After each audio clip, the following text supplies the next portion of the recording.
All right. Good evening, class. Good evening. All right.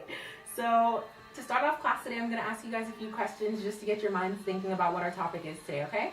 All right. So the first question, okay, so if I came in here today and told you guys that Sally bought a new pair of shoes because she saw Jane had the same pair of shoes. Now, who would you want to talk to know if this was true? Who would you want to ask? Jane. Yeah, you might want to ask Sally or Jane. But the best person you might want to ask would be Sally, because only Sally can really tell you what her train of thought was, what she was thinking when she bought these shoes, okay? All right, next question. What if I came in here and I told you guys that our sky is blue because there's a far off blue planet that is reflecting its color onto our atmosphere? Yes. If the sun is so close, then why isn't our sky orange? Yeah, what else? I need to Google it to get the facts. Yeah. You guys would have so many more questions about, like, why, if that's true, why isn't something else true? How do you even know that's true? You'd want to find proof, evidence. You'd want to know, you'd have so many more questions. But you'd especially want to know, how do I know this? Where did I get this information from, to see if it's even credible or valid. So in both of these examples, we're looking for evidence to find out if something is true. You guys, evidence is important because it helps people to understand and be able to believe you. It adds credit to what you're saying.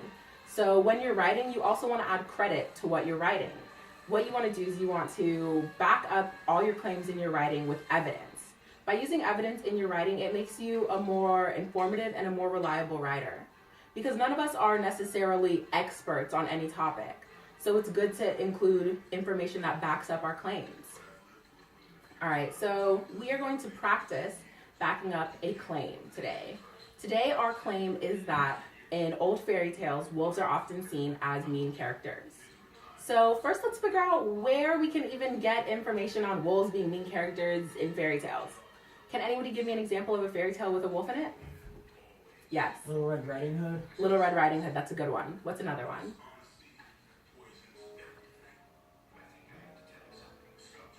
The story with the wolves and the pigs. Yeah, the story of the three little pigs.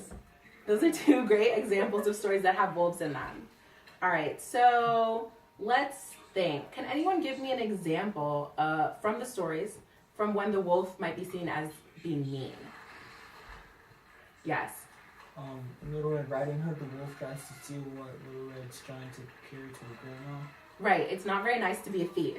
So one of the mean traits of the wolf is that he's a thief. So if we want to add this evidence to our writing, we could say that one example of the wolf being a mean character or being mean is when he is trying to steal from Little Red Riding Hood.